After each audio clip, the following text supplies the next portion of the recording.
The universe is mostly empty, freezing, and entirely indifferent to whether you choke on your final breath. They drill that into your skull during the orbital drops. They tell you to keep your head down, hoard your heat, and never look back. But they don't teach you what to do when the blizzard clears and you find two apex predators chained to a glacier, bleeding out in the snow. You're supposed to walk away.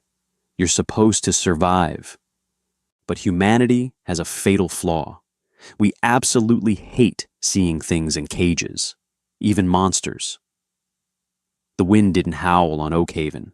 It screamed. It was a thin, high-pitched mechanical shriek as it tore through the jagged ice formations, sounding like tearing metal.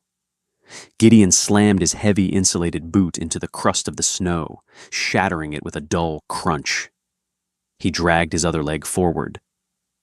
Crunch. His thigh muscles burned, flooded with lactic acid, screaming for oxygen that the thin, frigid atmosphere simply didn't have. Inside his helmet, the heads-up display flickered a sickly amber. Thermal reserve, 14%. Yeah, I know, Gideon muttered. His voice was raspy, dry as cracked leather. The sound of his own breathing filled the cramped space of the helmet, a wet, rattling sound that meant the atmospheric scrubbers were freezing up again. He reached up, blindly slapping the side of the composite helmet with a thick, insulated glove. The HUD blinked, stabilized for a second, then went back to its slow, dying pulse. He was supposed to be back at the crawler an hour ago. He was supposed to have found a vein of raw silicate, flagged it for the automated miners, and retreated to the warm, artificially smelling cabin of his rig. Instead, the storm had rolled in, a whiteout so dense it felt like drowning in milk. The navigation system had thrown a fatal error, leaving him relying on a busted analog compass that spun wildly in the planet's magnetic dead zones. He stopped, leaning heavily on his walking staff. He needed to rest just for a minute, to let his heart stop hammering against his ribs like a trapped bird. He closed his eyes. The cold was insidious. It didn't just chill the skin. It bypassed the thermal layers of his suit, slipping into his joints, making his bones ache with a deep, hollow throb. It felt like walking through wet concrete that was slowly setting. That was when he smelled it. Gideon's eyes snapped open. The atmospheric scrubbers fed external air into the helmet after filtering it for toxins, giving him a muted sense of the environment. Usually, Oakhaven smelled like nothing, just sterile, biting cold. But this was different. It was a sharp, metallic tang at the back of his throat. Copper, old pennies. And beneath that, something sharp and electric that made the hairs on his arms stand up, even through the thermal lining. Ozone. It smelled like a blown transformer in a subway tunnel, mixed with an abattoir. Blood. A lot of it. Adrenaline dumped into his system, a hot, greasy rush that temporarily pushed back the cold. Gideon tightened his grip on his staff. His sidearm, a heavy snub-nosed plasma cutter meant for rock but lethal on flesh, felt miles away in its thigh holster. He peered through the swirling white. The storm was breaking, just a fraction. The dense wall of snow thinned out, revealing the jagged blue-white silhouette of a glacial ridge about 50 yards ahead. There were shapes at the base of the ridge. At first, Gideon thought they were downed transport ships. They were massive, easily the size of the heavy haulers used by the corporate syndicates. Mounds of dark, irregular matter contrasting sharply against the pristine, blinding white of the snow. He took a step backward. Turn around. Walk away. The survivalist instinct, honed over 40 years of living on the fringe, flared bright and urgent. Whatever could bleed that much and still leave a carcass that size was not something a lone surveyor with a failing heater needed to investigate. Scavengers would be coming. The ice stalkers, or worse. But as he watched, the wind died down for a few agonizing seconds. The veil of snow dropped. The shapes weren't ships. They were breathing. A slow, shuddering rise and fall of a mountain of flesh and scale. Steam billowed from what looked like a massive, jagged maw, rising into the freezing air like exhaust from a heavy factory vent. Gideon froze, his breath catching in his throat. Dragons. That's what the frontier colonists called them, because human history lacked a better word. They were technically Draconis leviathanus, an apex species native to the sector, highly intelligent, fiercely territorial, and functionally indestructible. Their scales were a biological carbon composite, capable of deflecting small arms fire and surviving atmospheric entry temperatures. And there were two of them, lying motionless in the snow. Gideon's heart pounded. A dead dragon was a gold mine of biological salvage. A living one was a death sentence. He strained his eyes, squinting through the frost creeping up the corners of his visor. Something was wrong. Dragons didn't just lie in the open during a Class 4 blizzard. They burrowed. They sought geothermal vents. He took a hesitant step forward. The crunch of his boots seemed deafening in the sudden quiet. He closed the distance to 30 yards, then 20. Through the haze, the details sharpened, and Gideon felt a coldness in his stomach that had nothing to do with the failing thermal suit. They weren't just resting. They were pinned. Thick, brutalist pylons of dark gray steel were driven deep into the permafrost around them. From these pylons extended thick tethers of pulsing blue energy, wrapping around the creature's necks, wings, and massive hind legs. The energy fields hummed with a vicious, low-frequency vibration that Gideon could feel in his teeth. They were chained. Gideon stood paralyzed, staring at the sheer, impossible scale of the cruelty before him. The dragon closest to him was the larger of the two, its scales a mottled, deep obsidian that seemed to absorb the dim light of the snowstorm. It was sprawled on its side, a posture of total, unnatural defeat. The energy tethers biting into its neck had burned away the thick protective scales, leaving raw, charred flesh underneath. Dark, viscous blood, the source of the metallic scent, pooled beneath it, freezing almost instantly into a slick of black ice. Behind the dark one was another, slightly smaller, its scales a pale, ghostly silver. It was curled tightly into a protective crescent, its body acting as a windbreak for the larger dragon. The pale one's wings, which should have been vast and majestic, were pinned awkwardly to its sides by more of the glowing blue chains. Acheron Heavy Industries. The thought surfaced before Gideon even saw the faded yellow corporate logo stenciled onto one of the metal pylons. Acheron, the mining syndicate that owned the southern hemisphere of Oakhaven. They had been trying to clear the sector for a new drilling operation. The dragons were indigenous. They were in the way. Bastards, Gideon whispered. The word sounded hollow in his helmet. They hadn't just killed them. Acheron had trapped them, chained them to the ice, and left them to slowly freeze or starve. It was cheaper than wasting heavy artillery, and it sent a message to the colonists. Nothing defies the company. Gideon checked his HUD again. Thermal reserve, 12%. Walk away, Gideon. This isn't your fight. It's not your planet. You're just a contractor. He turned his back on the massive beasts. He took one step away, then another. The wind picked up again, shoving him forward, encouraging him to leave. He pictured the warm interior of his crawler, the smell of cheap synthetic coffee, the heavy blast doors locking the brutal world outside. Behind him, a sound cut through the howl of the wind. It was a low, rattling exhale, followed by a sound that Gideon could only describe as a whimper.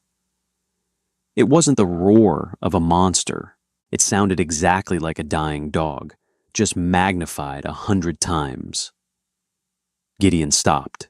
He squeezed his eyes shut. Don't do it. Don't be a hero. Heroes die freezing in the mud. He cursed. He cursed Acheron. He cursed the planet, and he cursed his own stupid, stubborn human brain. The brain that looked at a 50-ton alien apex predator and saw something that just needed a hand. He turned back around.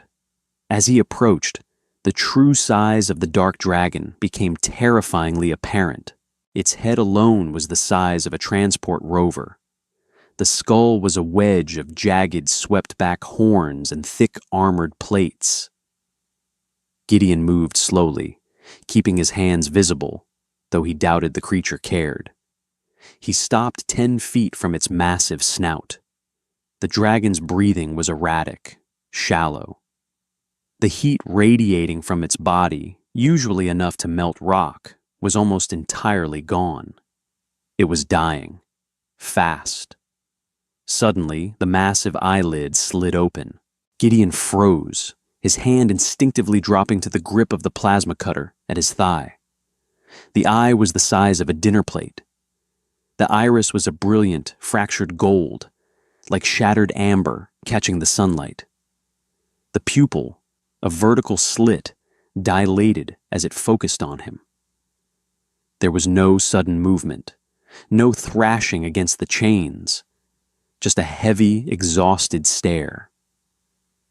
Gideon looked into that eye and felt a strange jolt in his chest.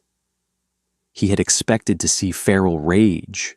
He expected the mindless fury of a trapped animal wanting to tear him apart.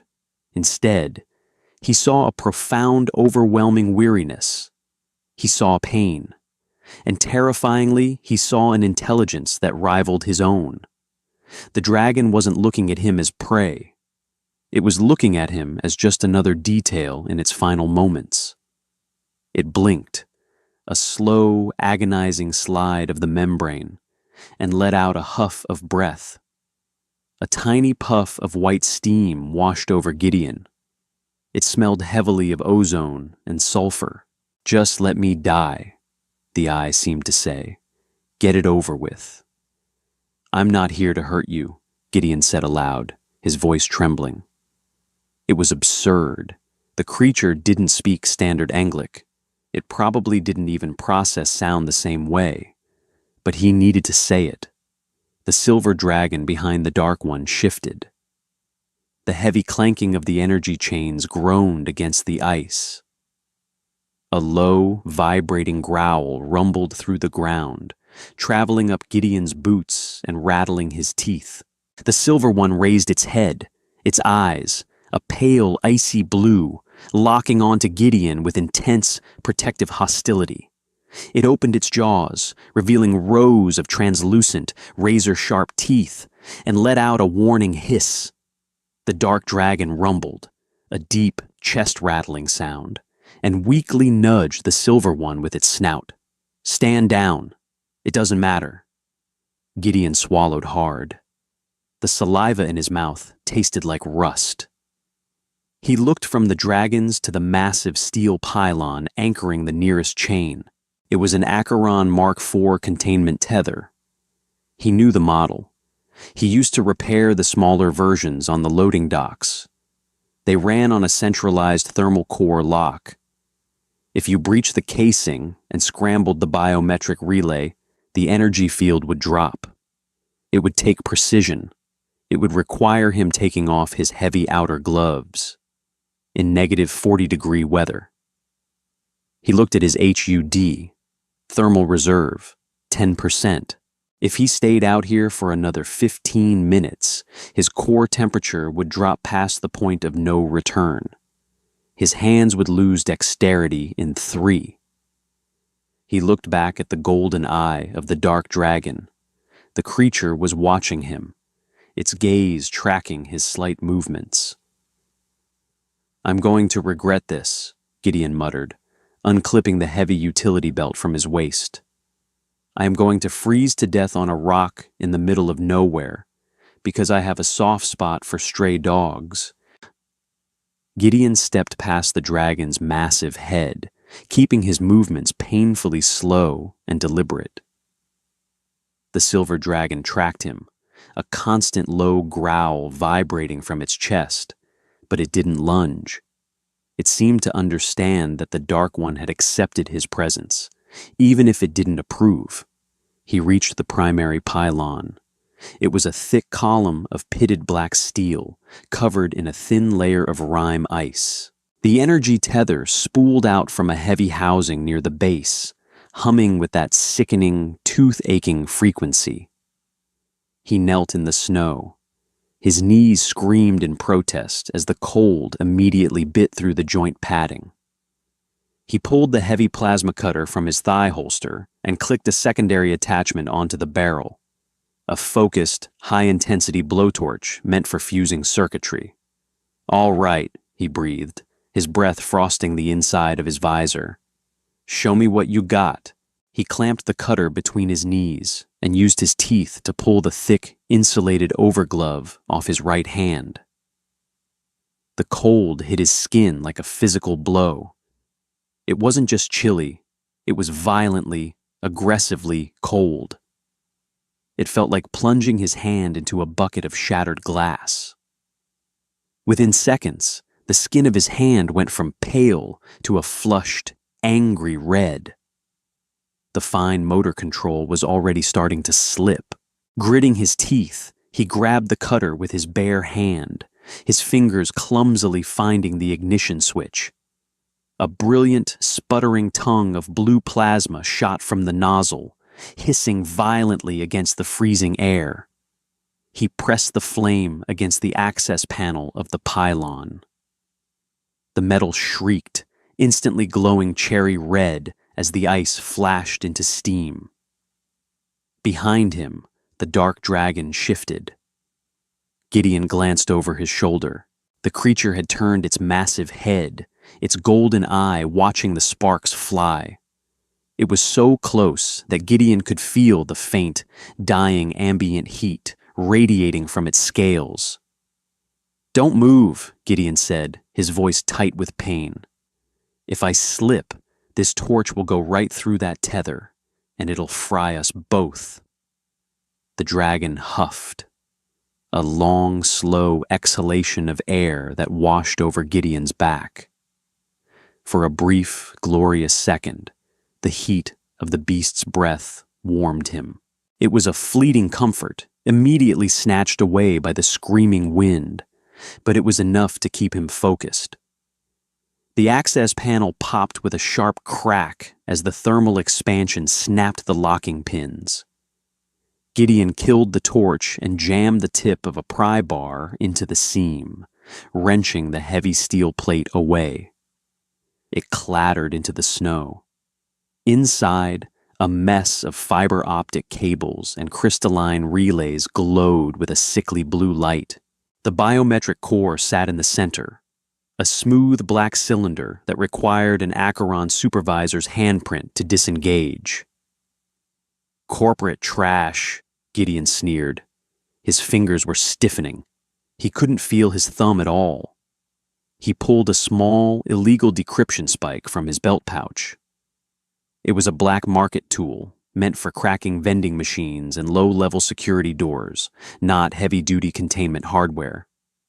He jammed the spike into the auxiliary port next to the core. A tiny red light on the spike began to blink rapidly. Processing.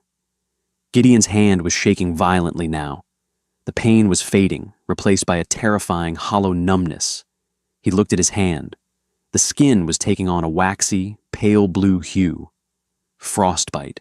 Level 2, maybe 3. He shoved his bare hand under his armpit, clamping it tight against his side to leach some of his core heat. Come on, come on, come on." The silver dragon suddenly let out a sharp, panicked hiss. Gideon looked up. The wind had shifted, and through the haze, he saw it. 3 glowing red lights piercing the whiteout about 200 yards away. Moving fast, floating just above the snow. Acheron drone patrols, the heavy assault variants. The company didn't just leave the beast to die. They left automated sentries to make sure nothing disturbed the process. "Damn it!" Gideon shouted. The decryption spike blinked green. A heavy, mechanical clack echoed from the depths of the pylon. The humming of the blue energy tether sputtered. The light flickered, turned a sickly violet, and then, with a sound like a snapping whip, the field collapsed. The energy chains holding the dark dragon simply vanished, dissipating into ozone and sparks. The sudden release of tension was violently abrupt. The dark dragon let out a ragged, gasping roar, its massive muscles twitching as the oppressive weight of the field disappeared. Gideon fell back into the snow, scrambling away from the pylon. "One down!" he yelled over the wind. The dark dragon struggled to lift its head. It pushed against the ice with a massive, scarred forelimb, the claws digging deep trenches into the permafrost. It was free, but it was too weak. Its legs buckled, and it collapsed back into the snow with a ground-shaking thud. The red lights in the distance were closer now, 100 yards. Gideon could hear the high-pitched whine of their anti-grav engines over the storm. They were arming their rotary cannons. Gideon looked at the silver dragon. It was still chained to a second pylon, thrashing wildly now that its mate was free, pulling against the energy tethers until its own scales smoked and cracked. He looked at his hand. It was useless, stiff as a board. He looked at his HUD, thermal reserve, 8%. "I'm an idiot," Gideon whispered. "I am a terminal, monumental idiot." He grabbed his plasma cutter with his left hand, the one still wearing the thick glove, and ran toward the second pylon. The drones didn't broadcast a warning. Corporate hardware rarely did. Warnings implied a chance for negotiation, and Acheron Heavy Industries didn't negotiate with local fauna or trespassing surveyors. The first indication that they were in range was the sound, a noise like heavy canvas being ripped directly next to Gideon's ear. 50 yards to his left, a spire of ancient, compressed blue ice simply ceased to exist, exploding into a cloud of razor-sharp shrapnel. A split second later, the heavy thump-thump-thump of the rotary cannons reached him, muffled by the howling wind, but felt deep in his chest cavity. Gideon threw himself flat. He didn't execute a tactical dive. His stiff, freezing legs just gave out, sending him face first into the brutal crust of the permafrost. A line of red tracer rounds walked across the snow, just inches from his boots, instantly vaporizing the moisture and leaving a steaming, scorched trench in the ice. "God damn it!" Gideon screamed, the sound entirely swallowed by the confines of his helmet. He scrambled on his belly, using his elbows and his one good hand to drag himself toward the second pylon. His right hand, jammed deep into his armpit, was beginning to thaw just enough to transmit pain. It felt like his fingers were being crushed in a vise lined with battery acid. He welcomed it. Pain meant the nerves weren't entirely dead yet. He reached the base of the second pylon, pressing his back against the freezing steel. The silver dragon was right above him, thrashing wildly. The creature's panic was a physical weight in the air. Its massive clawed hind legs kicked at the frozen earth, showering Gideon in chunks of ice and dirt. The energy tether hummed its sickening note, tightening around the beast's pale throat until it choked out a wet, gargling hiss. Thermal reserve, 6%. The HUD blinked angrily. The amber light washed over Gideon's face, highlighting the terrified sweat freezing to his eyebrows. He had to work left-handed. He still had the thick, insulated overglove on his left hand. Trying to operate a precision plasma torch with it was like trying to thread a needle while wearing boxing gloves. He fumbled the cutter, pressing it against his knee to stabilize it, and thumbed the ignition. The blue flames sputtered to life. Above them, the scream of the anti-grav engines intensified. The drones were flanking. They were standard Acheron pacification models, featureless, heavily armored ovals the size of a small car, bristling with thermal sensors and twin-linked cannons. The closest drone banked sharply through the swirling snow, its red optical sensor locking onto the movement by the pylon. Gideon saw the barrels spin. He closed his eyes, his cynical brain instantly calculating that his corporate payout to his estranged sister back on Mars wouldn't even cover her rent for a year.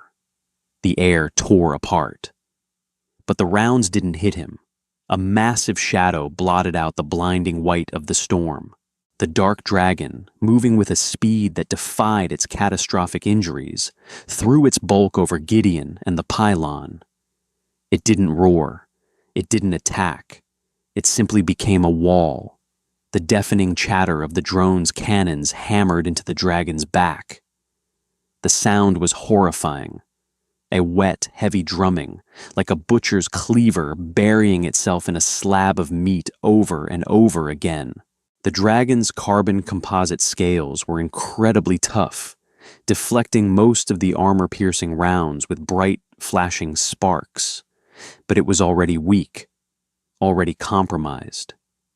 Gideon watched in horror as a cluster of rounds found a gap where the energy tether had previously burned the scales away. Dark blood sprayed across the white snow, hitting Gideon's visor in a hot, viscous splatter. The beast shuddered violently, a low, agonizing rumble vibrating through its chest. But it did not move.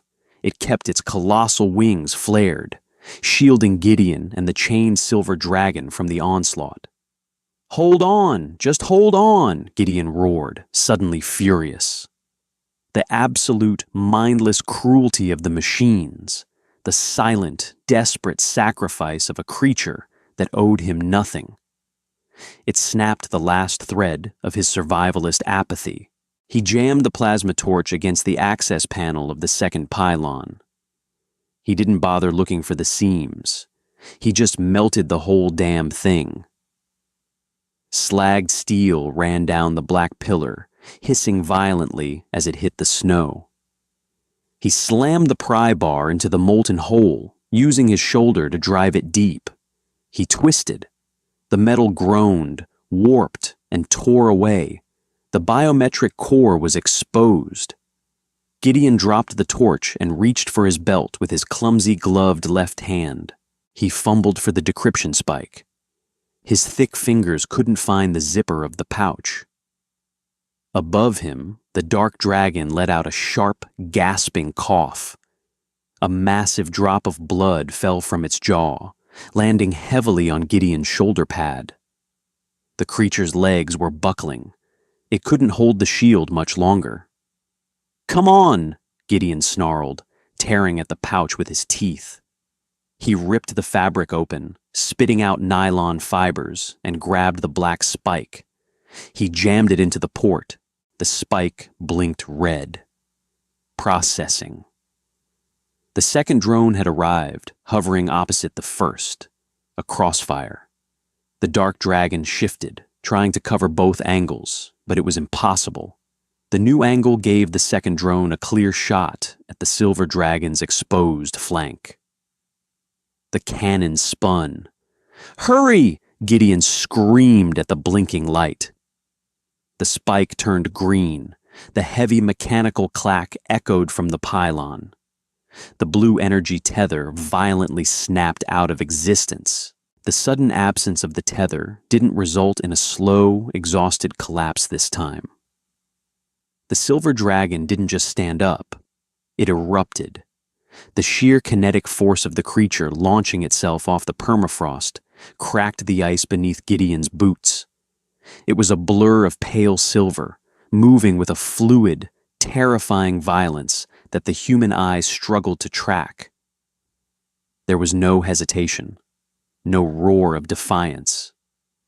Just the brutal, silent physics of an apex predator closing the distance. The first drone, still firing its cannons into the back of the dark dragon, didn't even have time to register the new threat. The silver dragon's jaws clamped around the drone's armored chassis. Teeth meant to crush silicate rock easily pierced the heavy plasteel armor. With a vicious full-body twist, the dragon ripped the drone out of the air and slammed it into the glacier. The impact shattered the drone's anti-grav housing. A shower of sparks and pressurized hydraulic fluid erupted into the snow. The dragon planted a massive clawed forelimb onto the wreckage and tore the twin-linked cannons clean off the mount, tossing them away like useless toys. The second drone instantly retargeted. Its red optical sensor swiveled, locking onto the silver blur. It opened fire. A line of tracers caught the silver dragon in the shoulder. The beast flinched, a high-pitched shriek tearing from its throat, but the pain only seemed to accelerate it. It didn't retreat. It used its powerful hind legs to launch itself horizontally across the snow, staying low, kicking up a massive wave of white powder that blinded the drone's thermal sensors. Gideon watched from beneath the protective bulk of the dark dragon. His breath was coming in shallow, ragged gasps. Thermal reserve, 3%, critical failure imminent. The warning flashed red across his vision, but Gideon barely registered it. His body was doing strange things. The violent, uncontrollable shivering that had plagued him for the last hour had stopped. That was bad. His mind was drifting, the edges of his vision blurring with a heavy, seductive lethargy. It would be so easy to just close his eyes, just for a second. He watched the silver dragon breach the snow cloud. It didn't bite this time. It swung its massive whip-like tail. The heavily armored appendage collided with the second drone like a freight train. The sickening crunch of crumpling metal cut through the wind. The drone was batted out of the air, spinning wildly out of control before slamming into the jagged ice ridge 50 yards away. It exploded in a bright orange fireball, the concussive wave washing over the snowfield. Silence fell, sudden and absolute, broken only by the continuous shriek of the blizzard. Gideon slumped against the scorched steel of the pylon. He was done. His body had burned through its final reserves of adrenaline and glycogen. He couldn't feel his legs. He pulled his right hand from his armpit. It was dead white, stiff, and utterly devoid of sensation. He let his head fall back against the metal. "Well," he whispered, his voice a dry rasp in the quiet helmet. "At least the paperwork isn't my problem anymore." He closed his eyes. The cold wasn't painful anymore. It felt like a heavy, weighted blanket pulling him down into the dark. A heavy thud vibrated through the ice next to him. Gideon forced his eyes open. The dark dragon had collapsed. It was lying on its side, just a few feet away, its massive chest heaving with slow, wet breaths. Its obsidian scales were marred by a dozen bleeding craters from the drone fire.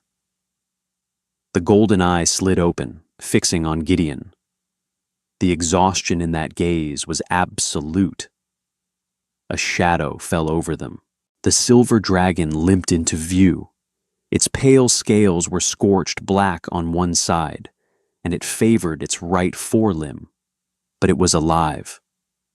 It approached the dark dragon, letting out a low, mournful croon that sounded heartbreakingly gentle, coming from such a terrifying creature. It nudged the Dark One's snout with its own.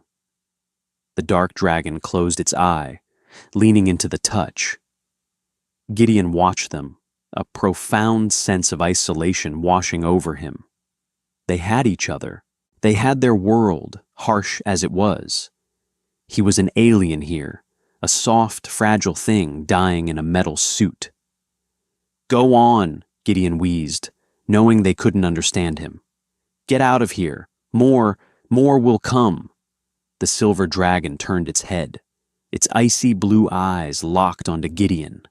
It stepped closer. Gideon didn't flinch. He didn't have the energy to reach for his sidearm. If the beast wanted revenge for humanity's cruelty, he was a captive audience.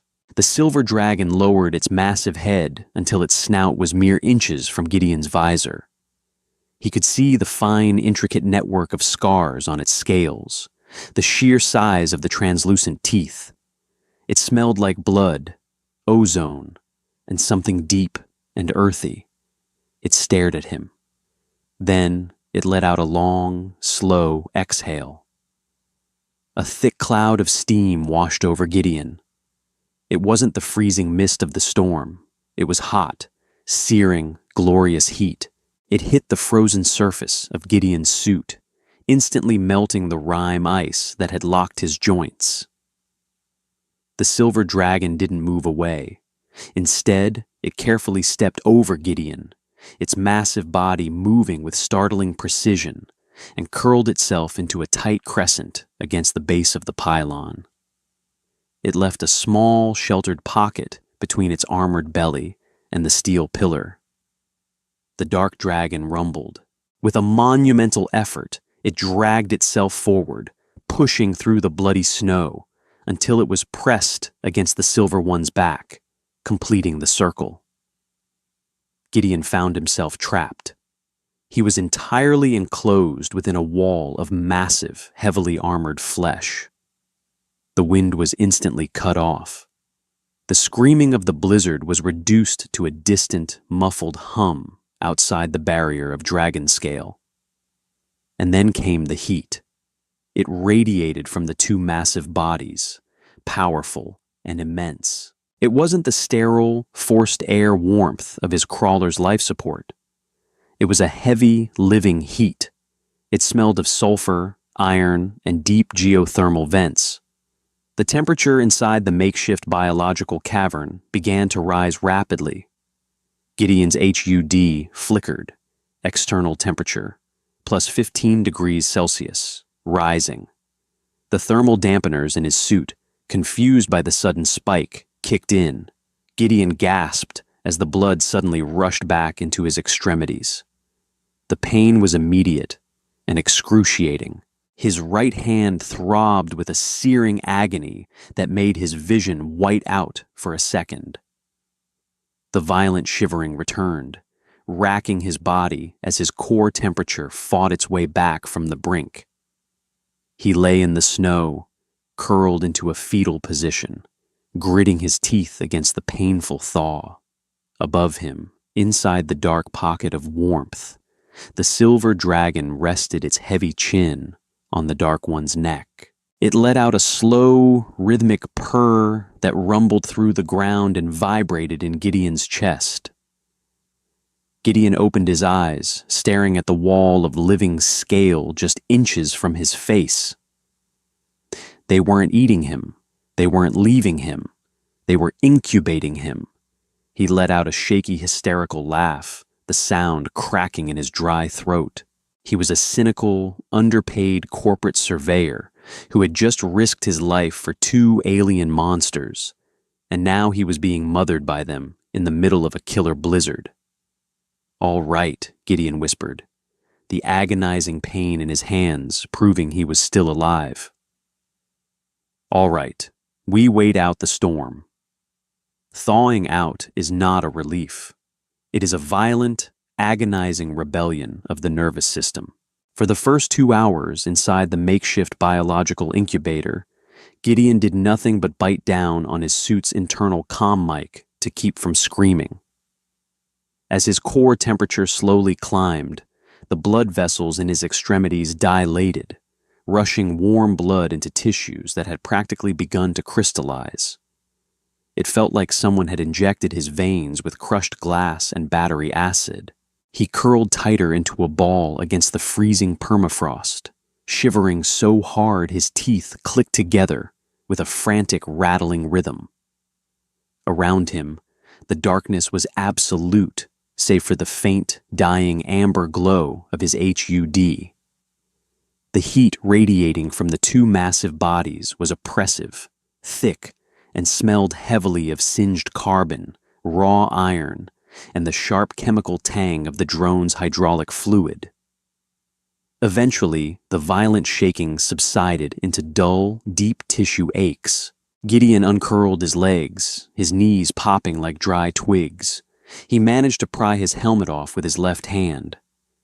The air inside the dragon circle was stale and heavy, but it was breathable, and more importantly, it was warm. He looked at his right hand in the dim amber light. It was a mess. The skin was mottled with angry purples and deep, unnatural reds. The fingertips were swollen and entirely numb, while the palm throbbed with a sickening hot pulse. Frostbite. He'd keep the hand, probably, but the nerve damage would be a permanent souvenir of Oakhaven. A heavy, wet rattle broke the silence. Gideon flinched, instinctively reaching for a sidearm he didn't have the strength to lift. The sound came from the dark dragon. It was lying just a few feet away, its massive bulk rising and falling with agonizing slowness. Through the narrow gaps between the silver dragon's overlapping wings, Gideon could see the faint glow of the storm outside, casting a pale, ghostly light over the dark dragon's flank. The Acheron drones had chewed through the carbon composite scales. One impact crater near the creature's shoulder was leaking a steady, viscous stream of dark blood. It wasn't clotting. The drone's incendiary rounds had cooked the surrounding tissue, preventing the beast's natural healing factor from sealing the breach. "Hey," Gideon croaked. His throat was so dry it felt lined with sandpaper. The silver dragon, curled around them both, shifted its massive head. A single pale blue eye cracked open in the gloom, fixing on Gideon with cold, unblinking intensity. A low rumble of warning vibrated through the earth. "Relax," Gideon muttered, fumbling for his utility belt with his good hand. "If I wanted to kill you, I would have just let the company do it." He managed to pop the latch on his surveyor kit. He didn't have medical supplies meant for a 50-ton apex predator. He barely had supplies for himself. He tossed aside the flare tubes, the magnetic compass, and the spare ration bars. His fingers closed around a heavy, pressurized canister of polysilicate structural foam. It was meant for stabilizing fractured rock veins or sealing breached atmospheric bulkheads in the mines. It expanded on contact with air, hardened like steel in seconds, and was highly toxic if ingested. "Do not eat this," Gideon warned the silver dragon, holding up the canister. The beast simply watched him. Gideon dragged himself across the dirt, his boots slipping in the frozen mud. The smell of copper grew overwhelming as he neared the dark dragon's flank. Up close, the wound was horrific. Smashed scales, charred muscle, and the thick, rhythmic pulse of arterial bleeding. The dark dragon didn't open its eye. It just let out a long, shuddering exhale. "This is going to suck," Gideon said. "For both of us." He wedged the nozzle of the canister deep into the largest crater, aiming for the ruptured tissue beneath the armor plating. He squeezed the trigger. The canister hissed violently. Thick gray foam erupted into the wound. The dark dragon reacted instantly. A deafening, localized roar tore from its throat, echoing painfully inside the confined space. The beast thrashed, its massive muscles convulsing as the chemical foam aggressively expanded and bonded to the raw flesh. The silver dragon lunged, its jaws snapping inches from Gideon's face. The heat of its breath washed over him, smelling of ozone and death. Gideon threw his arms up, dropping the canister, expecting the massive teeth to sever his head from his shoulders. But the dark dragon weakly nudged the silver one's snout with its own. A short, sharp hiss cut through the dark. "Stop!" The silver dragon hesitated, its jaws clicking shut. It pulled back, though it kept its pale eyes locked onto Gideon, its chest rumbling with a continuous furious growl. Gideon lowered his arms, his heart hammering against his ribs like a trapped bird. He looked at the wound. The gray foam had bubbled outward, sealing the gap in the scales completely. The bleeding had stopped. It was an ugly, brutal fix. The foam would likely cause an infection, and it would rip the scales out when it eventually sloughed off. But it was holding the blood inside the animal.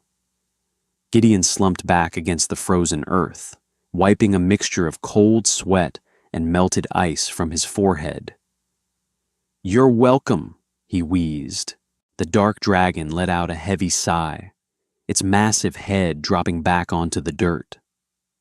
The golden eye cracked open, lingering on Gideon for a long moment before slowly sliding shut. Gideon sat there in the dark, listening to the heavy, synchronized breathing of the two titans. He was a surveyor, a rock kicker. His job was to find things for the company to exploit. Now, he was playing field medic to the company's worst nightmare. He pulled his surveyor's data pad from a chest pocket. The screen was cracked, but the internal chronometer was still running. 4 hours until dawn. 4 hours until Acheron's orbital sweep registered the destruction of 2 heavy assault drones. They wouldn't send a repair skiff. They would send a corporate hit squad. "We need to be gone before the sun comes up," Gideon whispered to the dark. He closed his eyes, letting the heavy, sulfurous heat of the dragons pull him into a fitful, exhausted sleep. The storm didn't die gracefully. It sputtered out in violent, unpredictable gusts, leaving behind a profound, ringing silence. Gideon woke to the sound of grinding ice. The biological incubator was dismantling itself. The silver dragon stood up, its massive wings stretching outward, breaking the protective seal. The sudden influx of biting, sub-zero air hit Gideon like a physical blow. He scrambled to pull his helmet back on, his stiff, aching fingers fumbling with the locking collar. The sky above was a bruised, sickly purple, the color of an Oakhaven dawn. The blizzard had dumped 2 feet of fresh snow over the glacier, burying the slagged pylons and the wreckage of the Acheron drones. The dark dragon was struggling. It pushed against the snow with its forelimbs, its heavily muscled back bunching with effort. The gray patch of surveyor foam stood out starkly against its obsidian scales. It managed to haul its massive bulk upright, but its right leg trembled violently, and it kept its head low to the ground. The silver dragon nudged its mate, letting out a low, urgent trill. "Time to go." Gideon checked his HUD. Thermal reserve, 18%. Internal temperature stable. The sleep had saved his life, but his right hand was a swollen, useless lump inside his glove. He pulled the data pad from his chest. The screen flickered, struggling against the ambient cold. He bypassed the Geological Survey app and pulled up the local Acheron network. He didn't have access to the secure corporate channels, but he could see the automated ping relays. 3 green dots were moving across the digital map. "Fast. Dropships," Gideon muttered. 30 minutes out." He looked up. The dragons were watching him. The dark one's golden eye held a weary intelligence, while the silver one stood rigid, its tail twitching with anxious energy. "You need to fly," Gideon said, pointing up at the purple sky. "Get high, get into the thermal currents, and don't come back to this hemisphere." He knew they didn't understand the words, but the silver dragon seemed to understand the urgency. It spread its vast pale wings, the membrane snapping taut in the freezing wind. It looked at the dark dragon, waiting. The dark dragon took a halting step forward. Its ruined shoulder buckled slightly, but the structural foam held the wound shut. It let out a deep, chest-rattling rumble. Then it lowered its massive horned head, bringing its snout down until it was perfectly level with Gideon.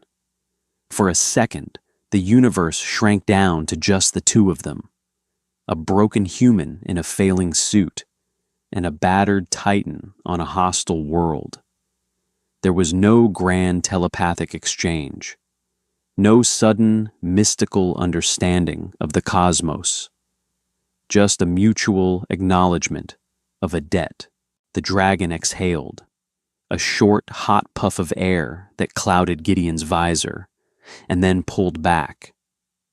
With a deafening crack that sounded like a collapsing building, the dark dragon launched itself into the air. The sheer downdraft from its wings knocked Gideon flat onto his back in the snow. He shielded his face, peering up through the swirling powder. The silver dragon followed a split second later, a blur of motion and raw kinetic power. Gideon watched them climb. They were clumsy at first, the dark one favoring its injured side. But as they hit the higher altitudes, instinct and physics took over. They caught a polar updraft, their massive silhouettes shrinking into two dark specks against the bruised sky, flying north, toward the jagged, uninhabitable ice spires where Acheron's dropships couldn't follow. Gideon lay in the snow for a long moment, the silence rushing back in to fill the void they left. "Good luck, you ugly bastards," he whispered. His datapad chimed, a high-pitched urgent warning tone. The dropships were 20 minutes out. The automated sweep was pinging his surveyor ID tag. Employee 847, 2 Vance. Status, alive. Location, Sector 4, G. Acheron would find him. They would see the destroyed pylons. They would see the melted biometric cores and the unauthorized use of plasma tools. Corporate law was simple. Destroying company property to aid local fauna was industrial sabotage. The penalty was a long walk out an airlock without a suit. Gideon dragged himself to his feet. Every muscle in his body screamed in protest. He looked at the smoking wreckage of the closest drone. He limped over to the tangled mess of plasteel and wire. He drew his plasma cutter with his left hand, wincing as the cold immediately bit into his exposed skin through the thin underglove. He ignited the torch. He didn't melt the drone.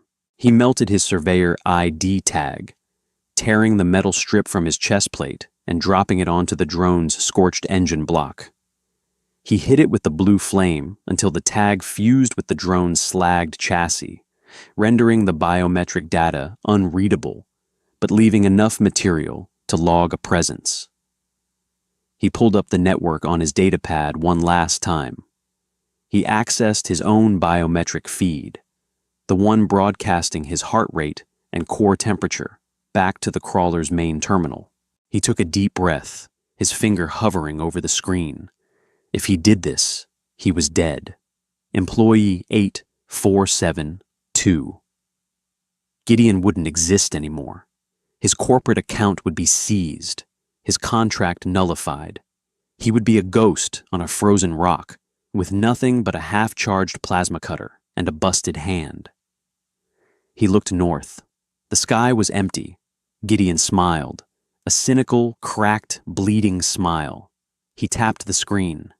End feed. Simulate core failure. The amber light inside his helmet went dark. The hum of the life support diagnostics cut out. To Acheron Heavy Industries, surveyor Gideon had just frozen to death alongside their pacification drones. He shoved the dead data pad into his pocket. He turned away from the wreckage, checking his analog compass.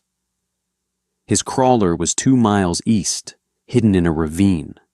It had off-grid manual controls. It had heat, and it had enough fuel to get him to the northern spaceport, where a ghost could easily buy passage on a smuggling freighter. Gideon pulled his insulated collar tight against his neck. The wind was picking up again, a low mechanical shriek tearing across the ice. He drove his walking staff into the crust of the snow.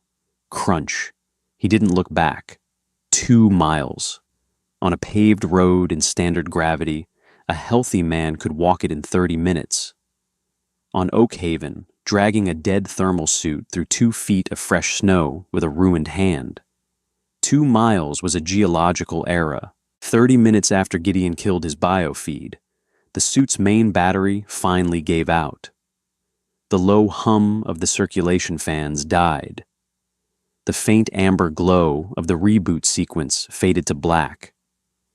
The suit immediately ceased being a piece of life-saving technology and became an 80-pound canvas and plasteel coffin.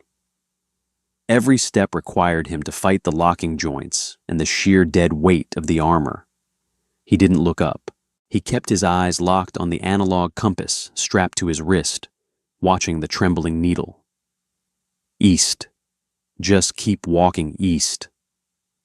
The cold began to seep back in, no longer kept at bay by the artificial heaters or the lingering memory of the dragon's breath. It was a slow, creeping numbness that started in his toes and worked its way up his calves. It didn't hurt anymore. That was the terrifying part. His body was simply shutting down the outer sectors to protect the core. A shadow passed over the ice.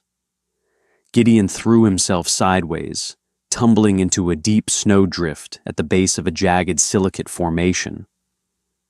He buried his face in the powder, holding his breath until his lungs burned. The heavy rhythmic thrum of an Acheron dropship rattled the ice beneath him. It flew low, its massive sublight thrusters kicking up a localized blizzard of its own. Gideon pressed his ear against the frozen dirt. He could feel the vibration of the company's orbital sweepers scanning the grid, searching for biological anomalies. They flew right over him. His suit was dead.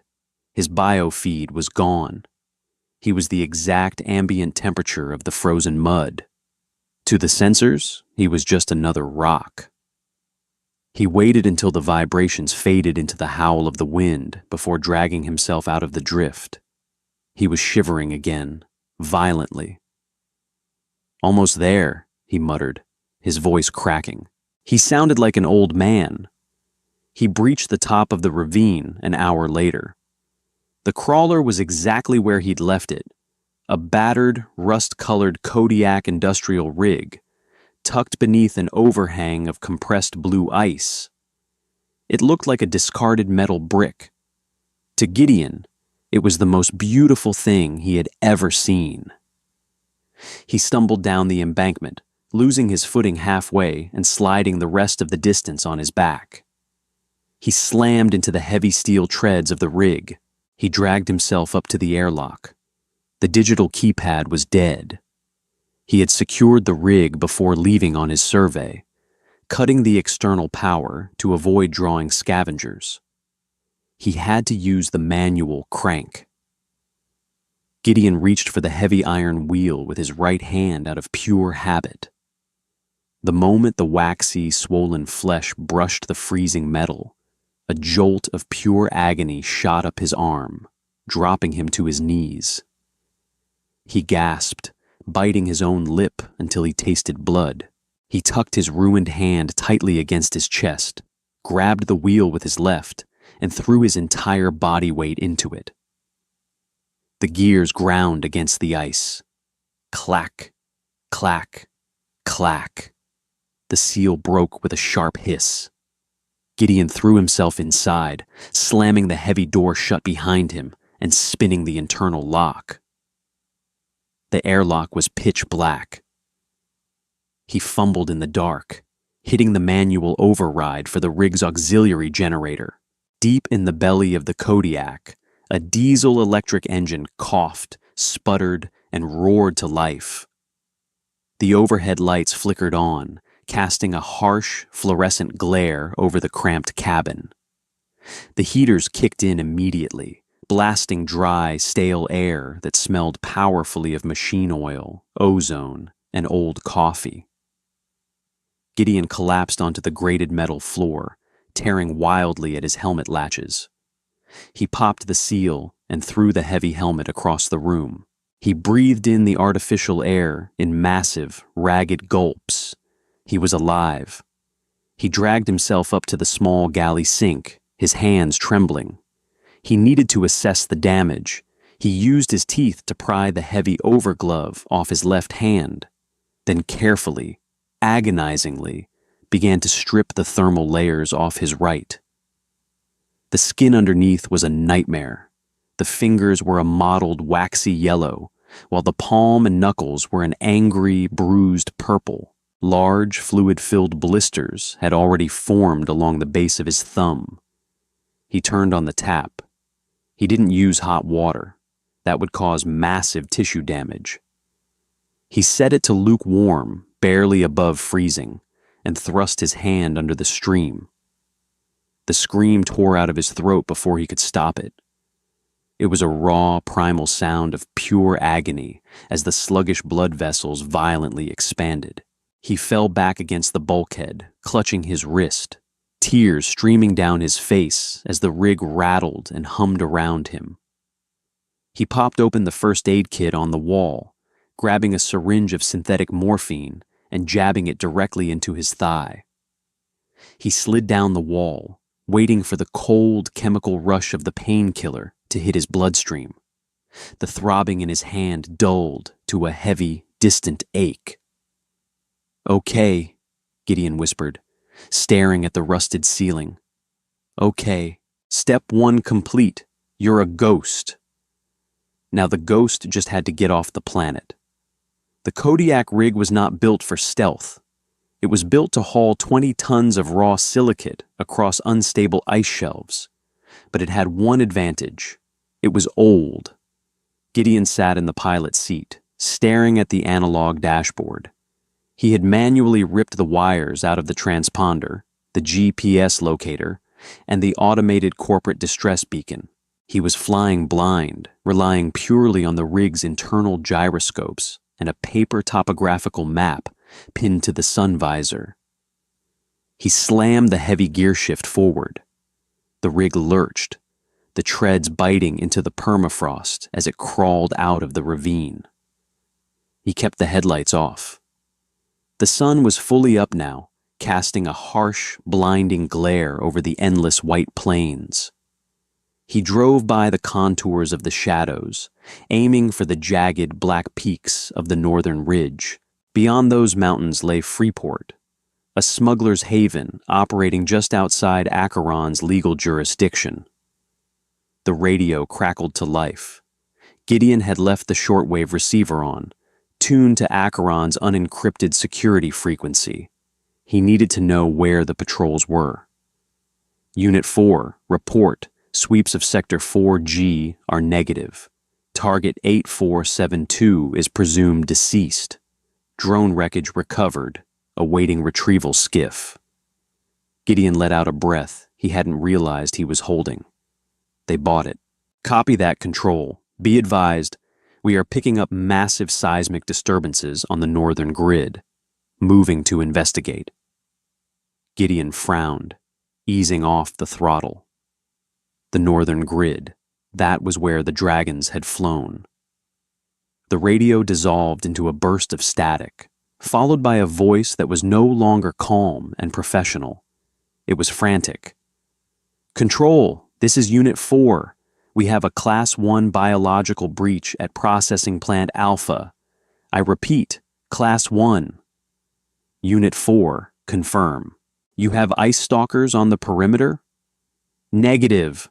Not stalkers. It's the Leviathans. 2 of them.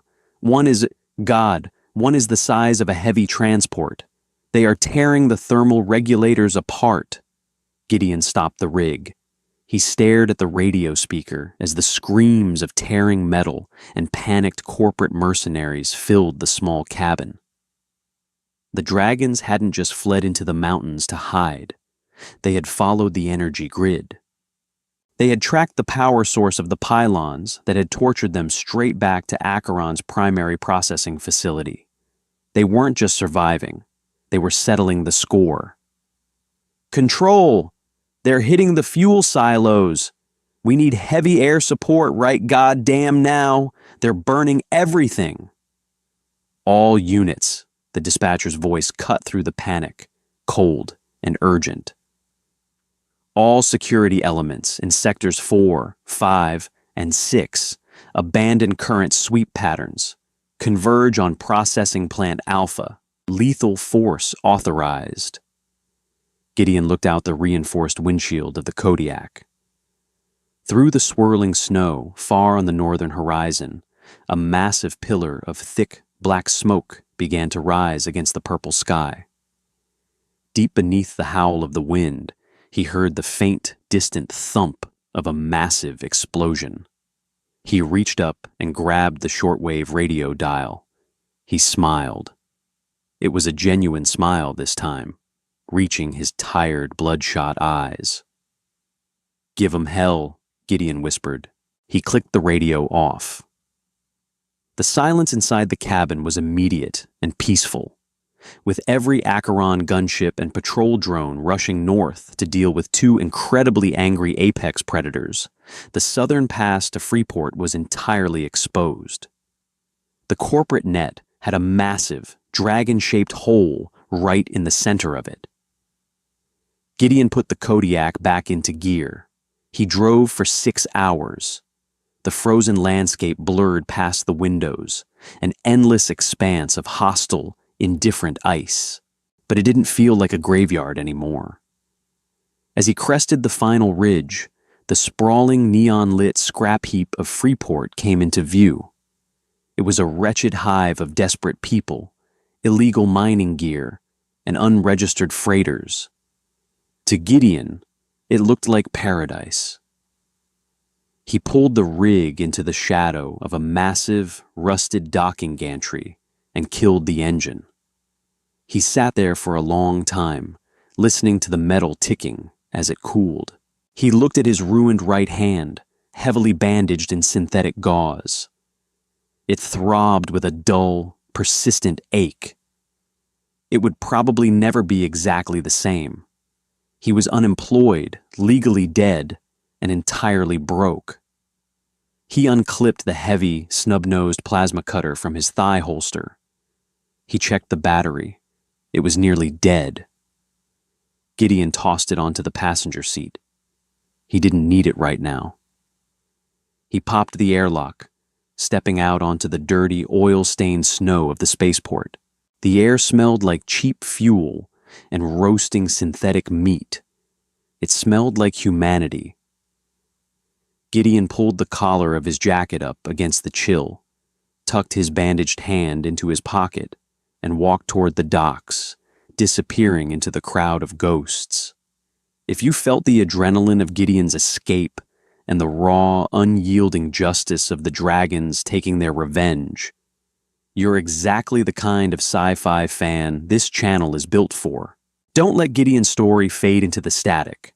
Smash that like button, share this video with anyone who loves a gritty, grounded HFY tale, and make sure to subscribe so you never miss our next adventure across the stars. What did you think of the dragon's final strike against Acheron? Drop a comment below, and let's talk about the true cost of survival.